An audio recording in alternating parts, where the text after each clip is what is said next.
Class 6 ভূগোল class.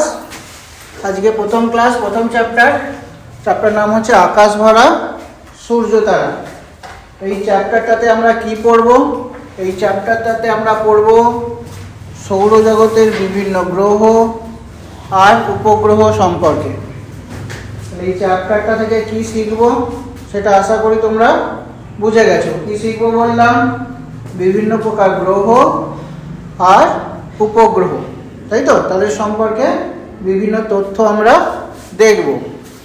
তো চ্যাপ্টারটা পড়ার আগে প্রথমে কিছু 2-4টে শর্ট কোশ্চেন আমরা দেখে নিই, তারপরে শুরু করব। যেমন ধরো, জ্যোতির্বিজ্ঞান কাকে বলে? জ্যোতির্বিজ্ঞান হচ্ছে বিজ্ঞানের সেই শাখা যেখানে মহাজাগতিক বস্তুগুলো সম্পর্কে পড়ানো হয়ে থাকে। ক্লিয়ার হয়েছে? বিজ্ঞানের যে শাখায় মহাজাগতিক বস্তু সম্পর্কে পড়ানো হয় সেই শাখাটাকেই বলা হয় জ্যোতির্বিজ্ঞান। কোনো ডাউট আছে? কোনো সন্দেহ আছে এই পর্যন্ত? বেশ, চলো পরে এগোই। এবার আমরা দেখব মহাবিশ্ব কিভাবে সৃষ্টি হয়েছে। দেখো, এইটা সম্পর্কে তোমাদের বইতে বিশেষ কিছু বলা নেই, আমিও ওই রকমই একটু হালকা হালকা বলে দিয়ে যাব। তোমরা যত উঁচু ক্লাসে যাবে তত আরেকটু করে ডিটেলসটা শিখে নেবে। মোটামুটি আধুনিক যে তত্ত্ব, সেই তত্ত্ব অনুযায়ী বা বিগ ব্যাং তত্ত্ব অনুযায়ী একটা সময় মহাজাগতিক মেঘ সৃষ্টি হয় এবং তার বিস্ফোরণ ঘটে। এই বিস্ফোরণের ফলেই মহাবিশ্বের সৃষ্টি হয়েছে। তাহলে মহাবিশ্ব সৃষ্টি হওয়ার সবথেকে আধুনিক এবং বর্তমান যে তত্ত্বটা আমরা মেনে চলি তার নাম হচ্ছে বিগ ব্যাং থিওরি। এই থিওরি অনুসারে একটা সময় মহাজাগতিক মেঘের সৃষ্টি হয় এবং সেখানে বিস্ফোরণ ঘটে। বিস্ফোরণের ফলে বিভিন্ন গ্রহ, উপগ্রহ, নক্ষত্র যাই বলি না কেন সেগুলো সব সৃষ্টি হয়েছে। তেমনই সৃষ্টি হয়েছে আমাদের সৌর পরিবার। সৌর পরিবার কাকে বলবো? সৌর পরিবার বলতে সূর্য এবং সূর্যকে পরিক্রমণকারী গ্রহ, উপগ্রহ, গ্রহাণুপুঞ্জ, এই নিয়েই হলো সৌর পরিবার। এবার আমরা দেখব মহাবিশ্বের সম্প্রসারণ মোটামুটি কত বছর আগে শুরু হয়েছে। মহাবিশ্বের সম্প্রসারণ শুরু হয়েছে 1400 কোটি বছর আগে। বোঝা গেল? মহাবিশ্বের প্রশ্নটা বোঝা গেছে তো? মহাবিশ্বের প্রসারণ কবে শুরু হয়েছিল? প্রায় 1400 কোটি বছর আগে। এখানে দেখবো এবার আমরা নীহারিকা কি। নীহারিকা হলো গ্যাস ও ধূলিকণা দ্বারা সৃষ্টি এক মহাজাগতিক মেঘ। নীহারিকা কি?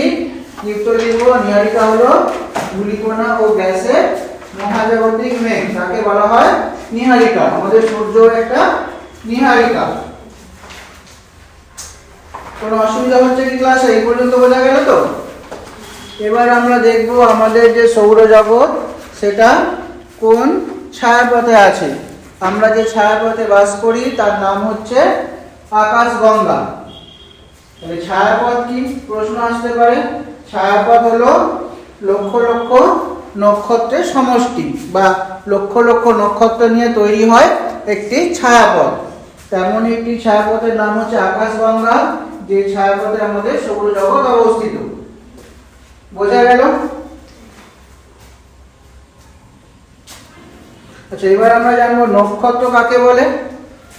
যে জ্যোতিষ্কের নিজস্ব আলো আছে, আলো এবং উত্তাপ আছে, সেই জ্যোতিষ্কগুলোকে বলা হয় নক্ষত্র। ক্লিয়ার হয়েছে? নক্ষত্র কাকে বলবো? যে জ্যোতিষ্কের নিজস্ব আলো ও উত্তাপ আছে তাদেরকে বলা হয় নক্ষত্র। আর এই নক্ষত্রদের রং দেখে আমরা বুঝতে পারি তার উষ্ণতাটা কেমন। নক্ষত্রদের রং দেখে আমরা কি জানতে পারি? তাদের তাপীয় অবস্থা। যেমন যদি নক্ষত্রের রং নীল রঙের হয়ে থাকে তার মানে হচ্ছে সেটা প্রচন্ড উষ্ণ, আর যদি হলুদ হয় তাহলে তার উষ্ণতা একটু কম, আর লাল রঙের নক্ষত্রের উষ্ণতা হচ্ছে সব থেকে কম। তাহলে আমাদের সূর্য কেমন? আমাদের সূর্য হচ্ছে এই হলুদ রঙের এক নক্ষত্র। তাহলে সব থেকে বেশি উষ্ণতা হলো নীল রঙের নক্ষত্রের, সব থেকে কম হলো লাল রঙের নক্ষত্রের, আর মাঝারি হচ্ছে হলুদ রঙের। তাহলে নক্ষত্রদের উষ্ণতা দেখে আমরা কি জানতে পারি? তাদের তাপীয় অবস্থা সম্পর্কে। এবার আমরা দেখব যে আমাদের সব থেকে কাছের যে নক্ষত্রটা আছে তার নাম কি। আমাদের সব থেকে কাছের যে নক্ষত্রটা রয়েছে তার নাম হচ্ছে সূর্য। যদি সূর্যকে সরিয়ে দিই, সূর্য ছাড়া বা সূর্যের পরে আমাদের কাছের কোন নক্ষত্রটা আছে সেটা হচ্ছে প্রক্সিমা সেন্টাউরি। কতখানি কাছে আছে বা কতখানি দূরে আছে যাই বলি না কেন, প্রায় 41 লক্ষ কিলোমিটার দূরে। মাপলাম কি দিয়ে এতখানি দূরে আছে? কোন একক দিয়ে মেপেছি? এটা হচ্ছে আলোকবর্ষ একক দিয়ে। তাহলে আলোকবর্ষ কাকে বলবো? আলো এক বছরে যতখানি দূরত্ব অতিক্রম করে তাকে বলা হয় এক আলোকবর্ষ। তাহলে আলোকবর্ষ কাকে বলবো? আলো এক বছরে যতখানি দূরত্ব অতিক্রম করে তাকে বলা হয় আলোকবর্ষ। এবার আমরা এখানে দেখে নেব যে আলো তাহলে এক বছর তো গেল, আলোকবর্ষ হলো। আলোর গতিবেগ কত? আলোর গতিবেগ হচ্ছে সেকেন্ডে 3 লক্ষ কিমি। আলোর গতিবেগ কত? পরের প্রশ্ন বোঝা গেল। আলোর গতিবেগ সেকেন্ডে 3 লক্ষ কিলোমিটার, বোঝা গেল। আর আলো এক বছরে যতখানি পথ যায় তাকে বলা হয় এক আলোকবর্ষ। এই আলোকবর্ষ হচ্ছে একটা দূরত্বের একক। আমরা মহাজাগতিক বস্তুগুলোর মাঝে দূরত্ব পরিমাপ করার জন্য আলোকবর্ষ একক ব্যবহার করি। তাহলে প্রশ্ন হলো সূর্য কতখানি দূরে আছে আমাদের পৃথিবী থেকে? সূর্য কতখানি দূরে আছে? সূর্য থেকে পৃথিবীর গড় দূরত্ব হচ্ছে প্রায় 15 কোটি কিলোমিটার। তাহলে সেই হিসাবে সূর্য থেকে পৃথিবীতে আলো আসতে কত সময় লাগে? সূর্য থেকে আলো আসতে সময় লাগে প্রায় 8 মিনিট 20 সেকেন্ড। প্রশ্ন বোঝা গেল? সূর্য থেকে পৃথিবীতে আলো আসতে কত সময় লাগে? প্রায় 8 মিনিট 20 সেকেন্ড। ক্লিয়ার হয়েছে? সব থেকে কাছের নক্ষত্র, আমাদের সব থেকে কাছের নক্ষত্র সূর্য। সূর্যকে যদি সরিয়ে দিই তাহলে কাছের নক্ষত্র প্রক্সিমা সেন্টাউরি। কতখানি দূরে আছে সে? প্রায় 4.2 আলোকবর্ষ দূরে। আলোকবর্ষ কাকে বলবো? আলো এক বছরে যতখানি দূরত্ব অতিক্রম করে তাকে এক আলোকবর্ষ বলা হয়। আলোর গতিবেগ কত?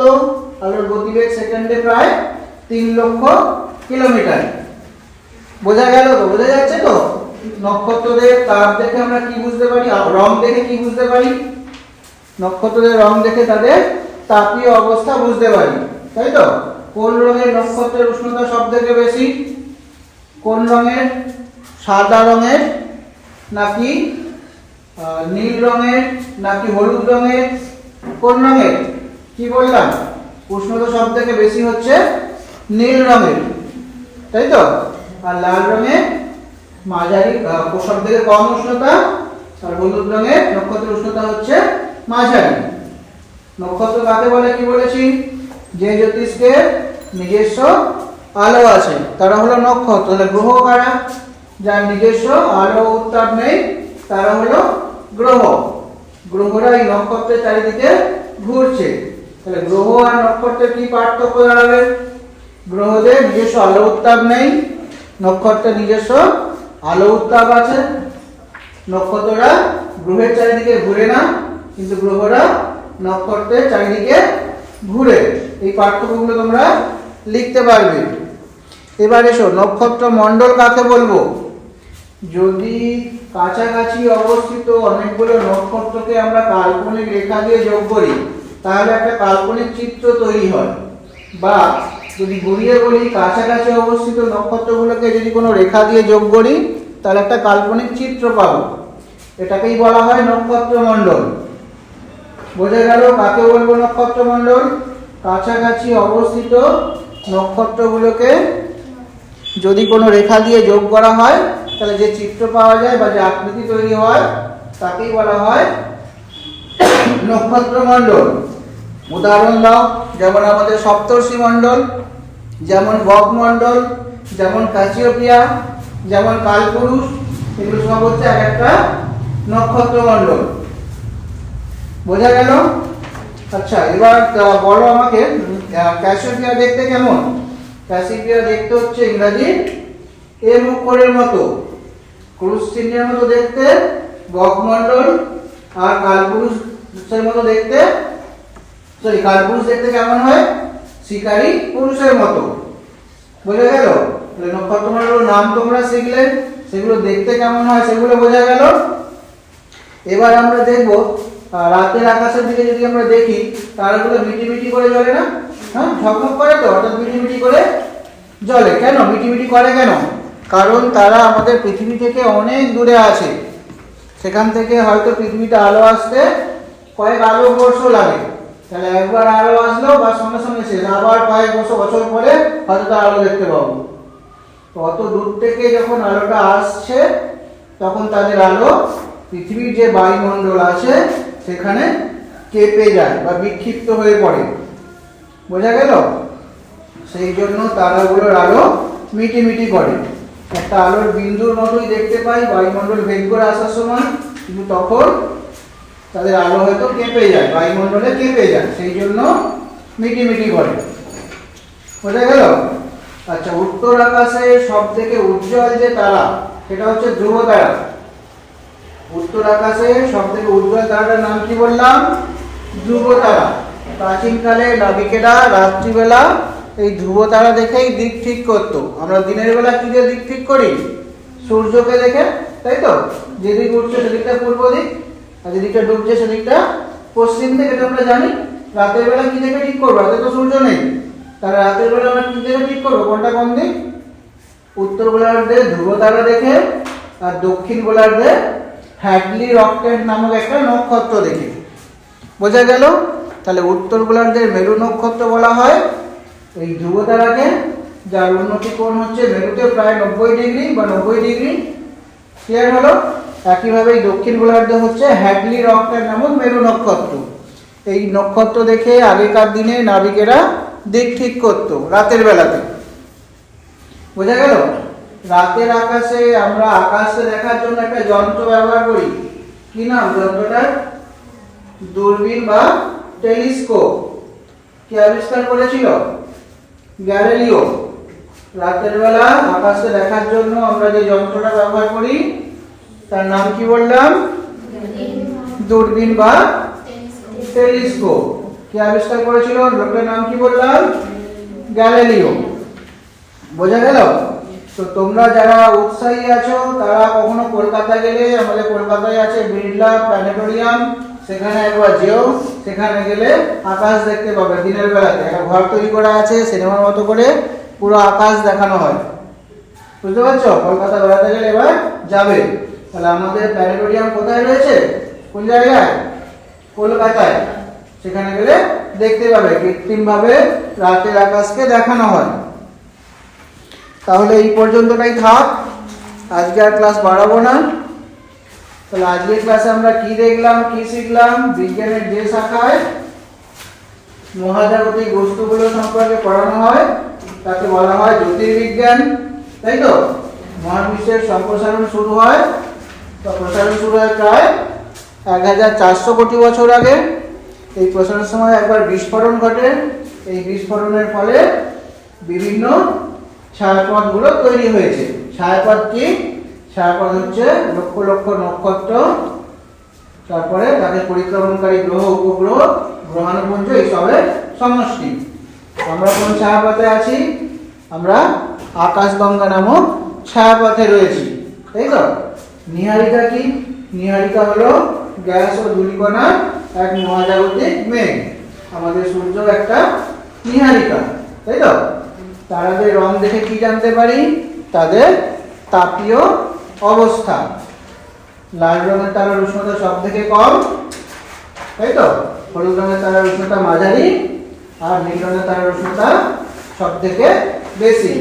আমাদের সূর্য হচ্ছে এই হলুদ রঙের একটা মাঝারি আকারের নক্ষত্র। ক্লিয়ার হয়েছে? এবার আমি তোমাদের বলেছি যে আলোকবর্ষ কাকে বলে। আলোকবর্ষ কিসের একক? আলোকবর্ষ হচ্ছে দূরত্ব পরিমাপ করার একক। কাকে বলবো আলোকবর্ষ? আলো এক বছরে যতখানি দূরত্ব অতিক্রম করে সেই দূরত্বটাকেই বলা হয় আলোকবর্ষ। কোথায় আমরা আলোকবর্ষ একক ব্যবহার করি? দুটো মহাজাগতিক বস্তুর মাঝের দূরত্ব পরিমাপ করার জন্য। বোঝা গেছে? আমাদের সব থেকে কাছের নক্ষত্রের নাম কি? সব থেকে কাছের নক্ষত্র হচ্ছে সূর্য। সূর্যকে যদি সরিয়ে দিই তাহলে সূর্য ছাড়া বা সূর্যের পরে আমাদের কাছের নক্ষত্রের নাম কি? Proxima Centauri. কত দূরে আছে? 4.2 আলোকবর্ষ। ক্লিয়ার হয়েছে? কতখানি দূরে আছে? 4.2 আলোকবর্ষ দূরে রয়েছে। সূর্য থেকে পৃথিবীর দূরত্ব কত? প্রায় 15 কোটি কিলোমিটার। সূর্য থেকে পৃথিবীতে আলো আসতে কত সময় লাগে? 8 মিনিট 20 সেকেন্ড। তাই তো? ক্লাস কি কঠিন লাগছে নাকি? তারপরে আমরা পড়েছি নক্ষত্রমণ্ডল কাকে বলবো, তাই তো? কাছাকাছি অবস্থিত নক্ষত্রগুলোকে যদি কাল্পনিক রেখা দিয়ে যোগ করা হয় তাহলে কাল্পনিক চিত্র তৈরি হয়, তাকেই বলা হয় নক্ষত্রমণ্ডল। যেমন উদাহরণ সপ্তর্ষি মণ্ডল। তারপরে দেখতে হচ্ছে এম অক্ষরের মতো হয় ক্যাসিওপিয়া, পুরুষ চিহ্নের মতো হয় বগমণ্ডল, আর শিকারী পুরুষের মতো হয় কালপুরুষ।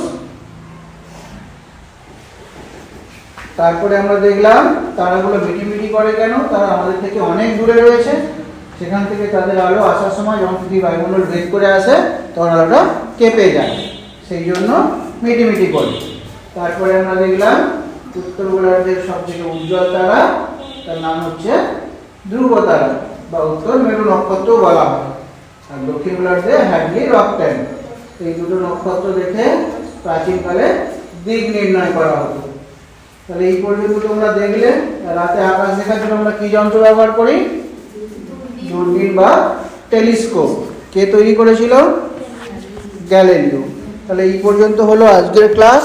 কারো যদি কিছু জানার থাকে আমাকে বলো। শেষ করব? ঠিক আছে, ক্লাসটা শেষ হলো।